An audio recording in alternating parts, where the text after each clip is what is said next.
Earlier this month, hackers effectively took a pipeline in the U.S. hostage, returning control only after a hefty ransom was paid. Joining us now on the potential for such an attack on critical infrastructure here in Canada, and as is our custom, we'll introduce our guests from furthest away to closest to our studio, starting in the nation's capital with Robert Gordon. He's Executive Director of the Canadian Cyber Threat Exchange.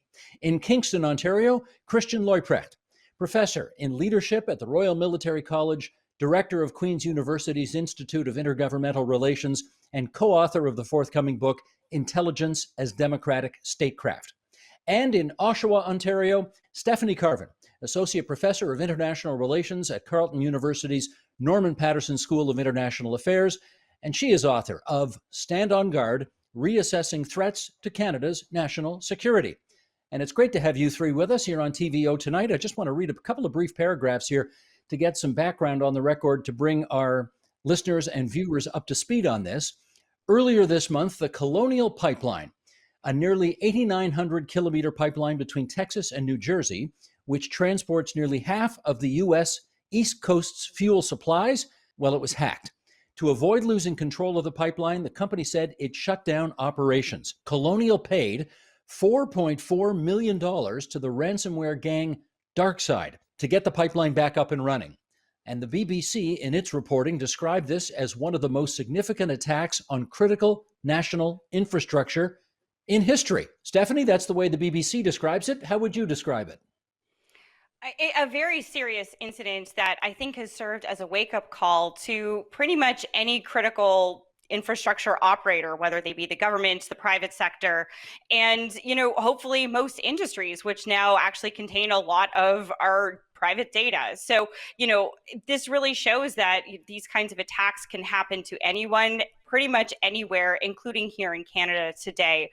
And I think it's, we've seen so many different kinds of serious cyber incidents in the last 6 months. This is really just another indication, but it's also further evidence that there is, something of a second pandemic happening during the COVID-19 pandemic, and that is really a cybersecurity crisis.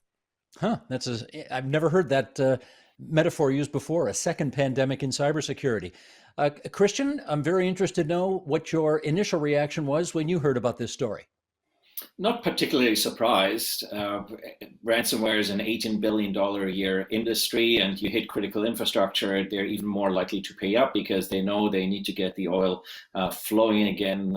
It reminds us of the vulnerability of our system overall. I think this is the sort of thing that people in North America thought happens elsewhere in the world. It doesn't happen here, and it also reminds us to what extent we're also vulnerable, not just to state-based threats, as we saw with SolarWinds or with the Microsoft Exchange exploit, but to non-state actors that are then subsequently hosted by state actors and to some extent are working in collusion to undermine our security, our prosperity, and our democracy on a daily basis. So this is just the tip of the iceberg of what happens on a permanent basis and the threat that we're under. Robert, did the attack catch you off guard at all?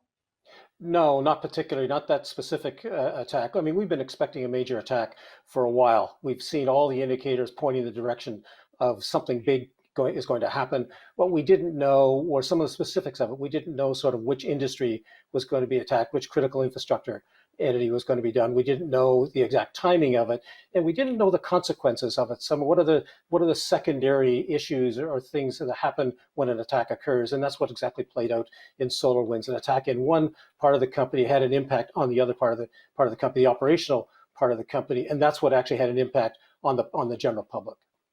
Stephanie, I'm interested in your reaction to the group that is claiming responsibility for this. It's called Darkside. They're thought to reside in Russia. They deny having any political motives or links to the Russian government. They say our goal is to make money and not create problems for society. Should we take that at face value? I think the main issue here is that, there have been allegations, say, by the FBI that they were looking for links between this group as well as the Russian government. And, we do know certain things about this group that, for example, they actually have articles of principles. They are a ransomware as service provider. So in other words, they have a software platform, and then they basically interview potential criminal gangs that want to use it. And if they pass, they become affiliates. They can then use it and pass it on. And as a part of those terms and conditions, for lack of a better term, they are not allowed to attack things within the Commonwealth of Independent States, or basically Russia, as well as, they're not supposed to attack certain things that I think would drive a lot of attention to them. So are there links between them and the Russian government? It's hard to say. There's been a lot of speculation. In my view, I think the bigger issue is that there are these gangs that are operating in Russia and Russian territory and other countries as well with impunity. Right?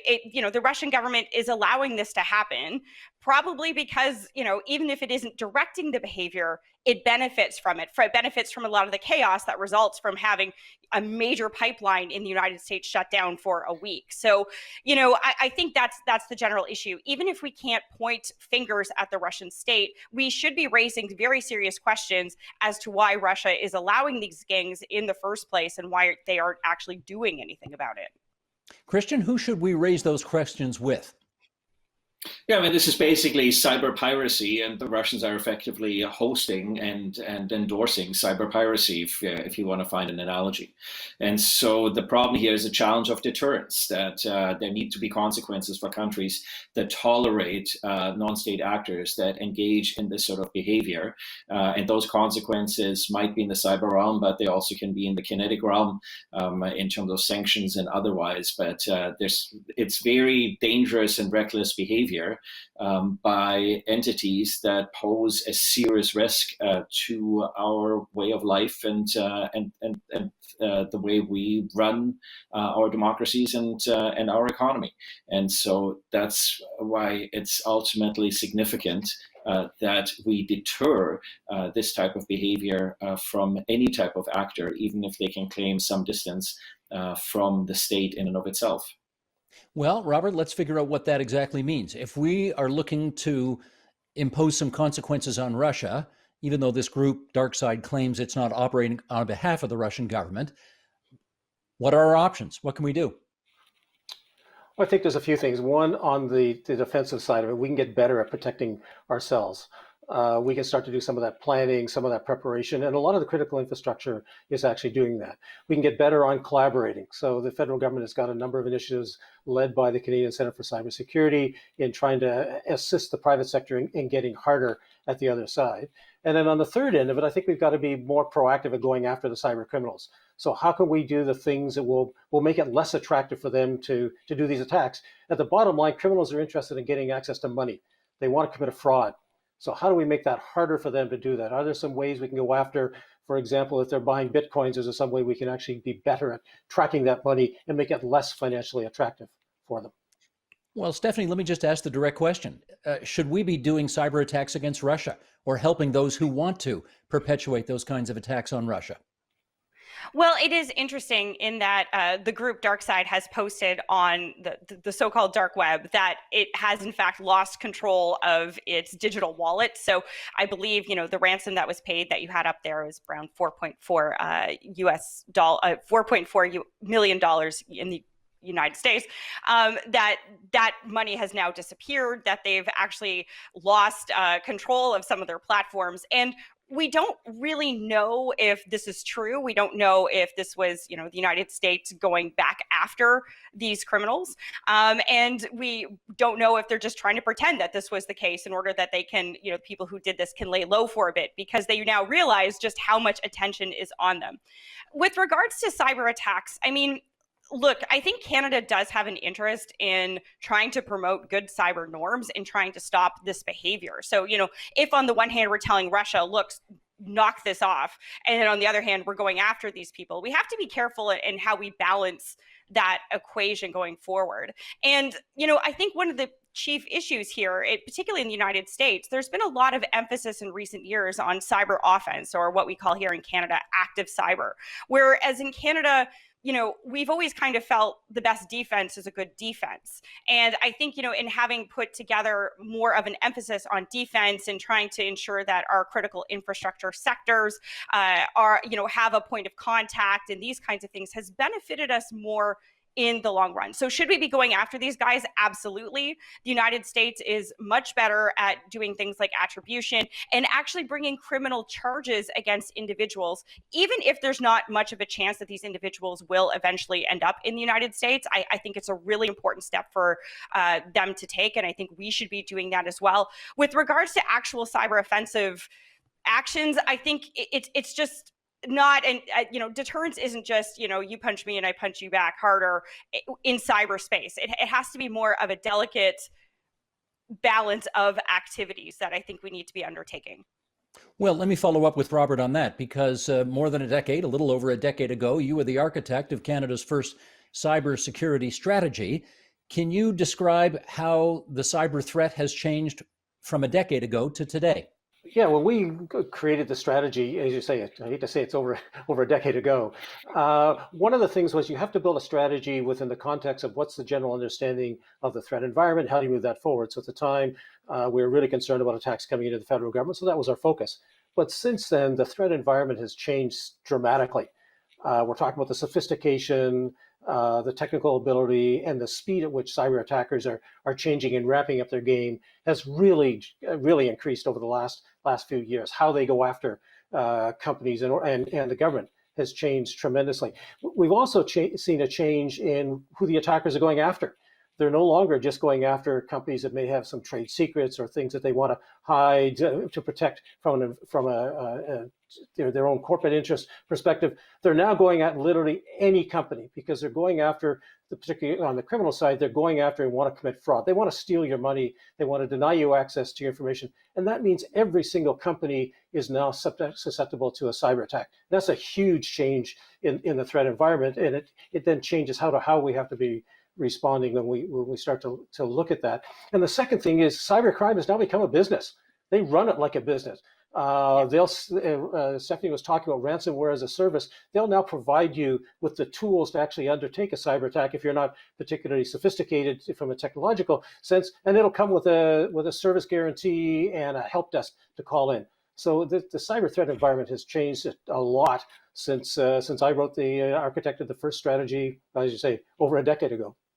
Christian, my hunch is that when this story broke, the Colonial Pipeline story, a lot of Canadians, their first thought was, I wonder if they could do that here. And if they could, how easy or difficult it would be to do. So let me ask you the question, how vulnerable are we and our infrastructure to this kind of attack? Well, so to follow up from Bob's point, that look, there's been a proliferation of threat actors, states and non-state alike. The target surface has widened substantially from state to private sector to individuals, and you've had a significant decrease in the cost of entry for bad actors. And so as a result, we live in a relatively vulnerable and hostile environment, and Canada, of course, no exception to that. In addition to that, we're highly interlinked and networked with the United States. So if you're trying to cause some sort of disruption in the United States, often Canadian critical infrastructure will be just as good to go after as US infrastructure because of the consequences, the second order effects that follow from it. And so while in terms of the 11 critical infrastructure sectors in Canada, the strategy that Bob devised has been quite proactive, it's difficult to protect against simple mistakes like Colonial Pipeline, not keeping proper digital hygiene, patching in a timely fashion, and making sure that their connections with third party supply chain companies are of the level of security that they need to be. And so often these are basic mistakes that can readily be remedied. Stephanie, I don't want to be irresponsible here, but I'm walking a bit of a tightrope here, because on the one hand, I want our viewers and listeners to understand what's at stake here and what potential catastrophes could take place. On the other hand, I don't want to throw any ideas out there to give anybody some ideas.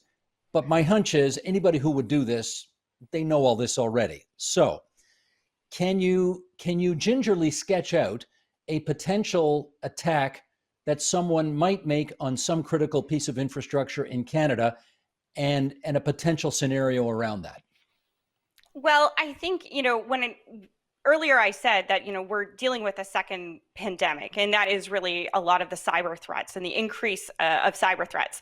Already, Bob and Christian have said, the threat surface has just increased so much. And since so many of us are working from home, including me right now in my parents' basement, they are, the fact is it's just easier for these groups to penetrate all different kinds of systems, because people are working from their home Wi-Fi networks, which are not secured in the same way.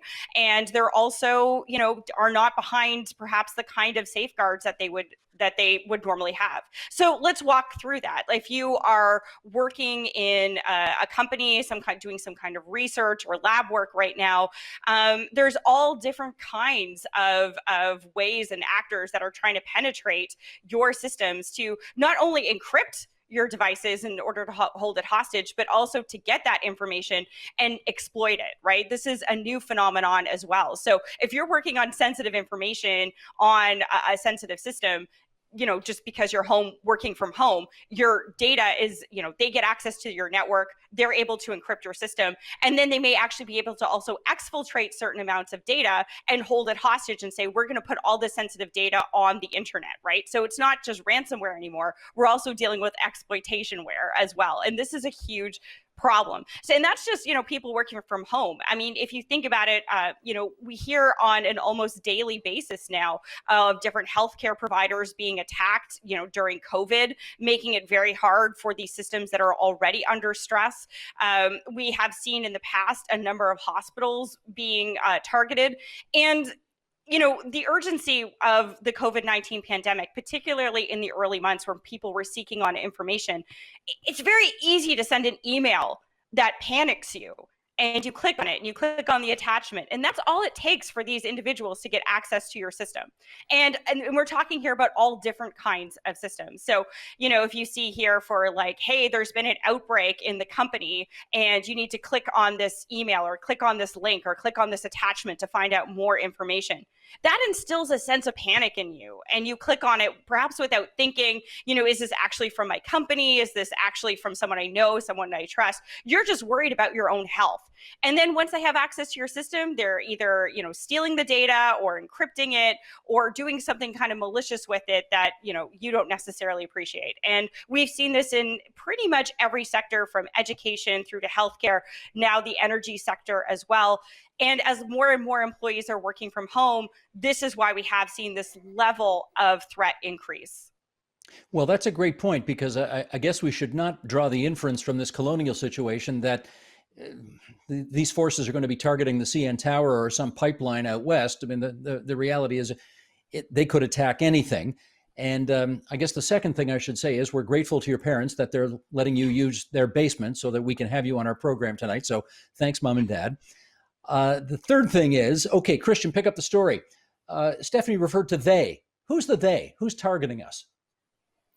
So the array of actors is so broad because the costs of entry now are so relatively low. But it's also important to understand that 98% of these attacks are relatively low level and low skill types of attacks. And the challenge for entities such as Colonial Pipeline that are up against Darkside or state-based actors that went after SolarWinds or the Microsoft Exchange vulnerability is that they're extremely sophisticated. And so we can blame the private sector for perhaps not doing enough and not coordinating better and not engaging in digital hygiene.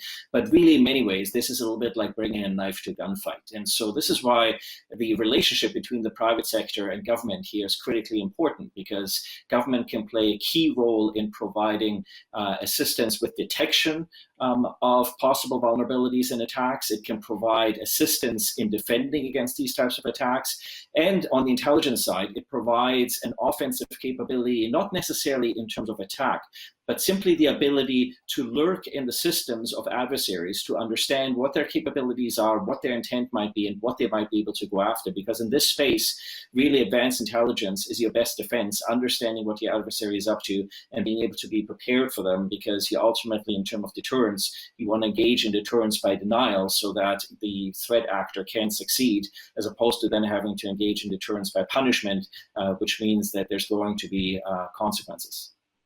Robert, I should get you to comment on that metaphor. Do you think we in Canada are kind of so far behind the times on this that we're bringing a knife to a gunfight? I don't think it's quite that bad. I think it's certainly a challenge for all of us, but I think there's a lot of steps that are being taken both by government and by industry is starting to harden the things up. And you were talking about the flow between Canada and the United States. I mean, we've had two completely interconnected economies, and that also applies in the cyberspace. Our cyber regimes are interconnected. You know, when you look at the energy flow, most energy in North America flows north and south. It doesn't flow east and west. So there's a lot of work going on within the electricity sector, as an example, in sort of ensuring that the cyber hygiene on both sides of the border is sufficient that neither one of us become vulnerable. So that's part of it. Do we have some steps to go? Absolutely, yes. There's more that we can be doing, but we're moving in the direction. So I like to look on the optimistic side. Yes, we can get things better. And I think one of the things we've got to be thinking about is some of the unintended consequences of cyber attacks occurring. In the past, we've just looked at what happens within one part of the company when a cyber attack occurs. And I think when you look back on the Colonial Pipelines attack, it's a good example where an attack, what appears to have been inside the IT side of it, or what runs the business, had the risk of actually going over, and they had to shut down the operational side of the building. We don't know whether the attackers actually wanted to do that, whether they wanted to shut down the pipeline. What the attackers wanted to do was to get a ransom out of it. And so how do they put the pressure on? Did they realize the company was actually going to shut down the pipeline as a result of that? And I think we have to start building that into our planning. And that comes back to the government and trying to help us do that. Christian talked about the collaboration we're seeing between the federal government, huge steps that they've taken over the past couple of years and starting to do that. So we're starting that dialogue. We just have to continue. We've got to move it along. Well, Stephanie, tell me this. I presume we hear more about this when things go wrong. You don't hear about things, obviously, when an attack is attempted and we have successfully fended it off. So is it fair to say right now that that our forces are, at the moment, prevailing, because thankfully we don't hear a lot about this in Canada? I think it's actually hard to say, in the sense that the fact that, we actually have pretty good oversight of the number of attacks that happen against government systems, because, that is kind of managed through a process through the Communication Security Establishment, and it's kind of, open-facing institution, the Canadian Centre for Cybersecurity that Bob mentioned earlier, as well as Shared Services Canada, which is responsible for kind of coordinating a lot of the cyber infrastructure that we have protecting the Canadian government.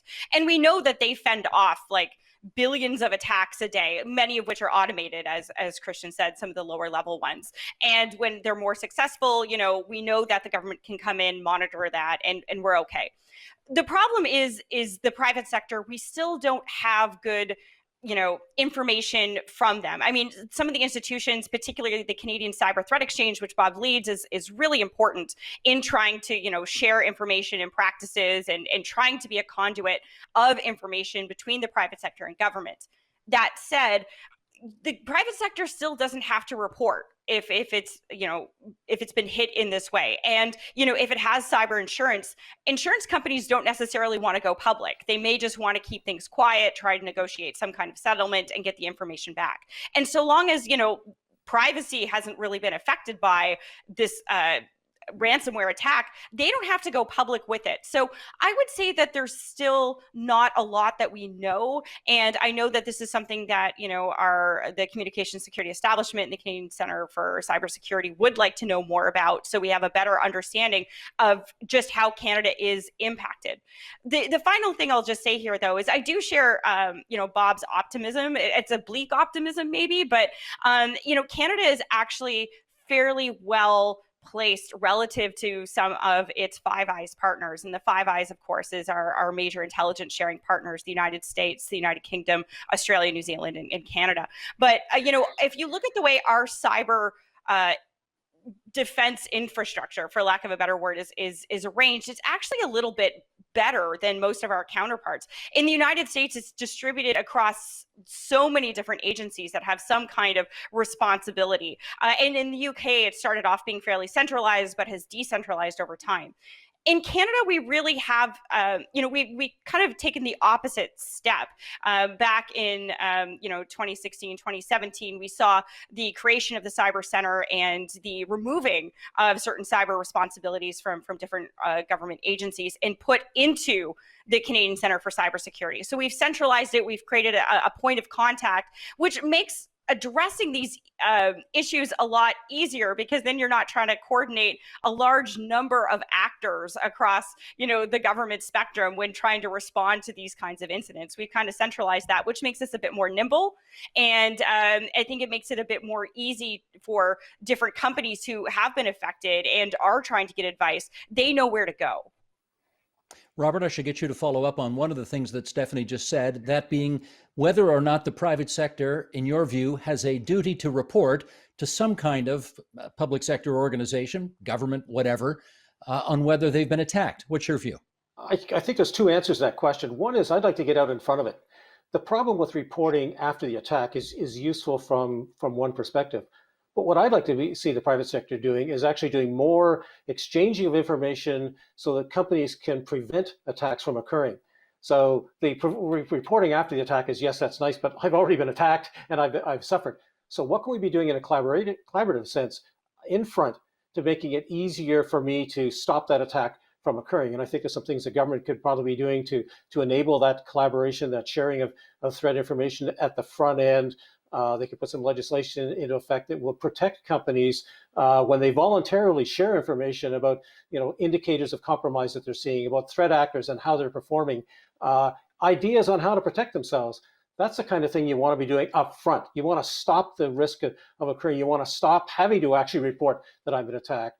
And then once the attack occurs, then yes, there should be some way of going forward and reporting that back in. And I think it's got to be reporting more than just is personal information been compromised, because in some instances, cyber attacks will be occurring where the personal information isn't or hasn't been compromised. So you may not have to actually report it into the privacy commissioner, for example, but it may affect your operational capability. So how do you start sharing that information when we're going through? And we have to make it really simple. When you look at the number of companies in Canada, I can't give you the exact number, but if you said 98% of all companies in Canada are small, a lot of them don't have the ability to actually do some of that reporting. So what's the kind of mechanisms and things that we can put in place to make it easier for small and medium-sized companies to participate in this collaboration, in this sharing? And I say sharing of knowledge about what's going to happen, not just telling me after the fact that something occurred, because quite often, as I say, I want to prevent the attacks from occurring. I don't want to have companies having to put a report in to the privacy commissioner that they've been attacked, or another regulatory body. Let's be proactive about this. Okay, Christian, we're down to our last few minutes here, and I guess I do want to follow up on this private sector angle here.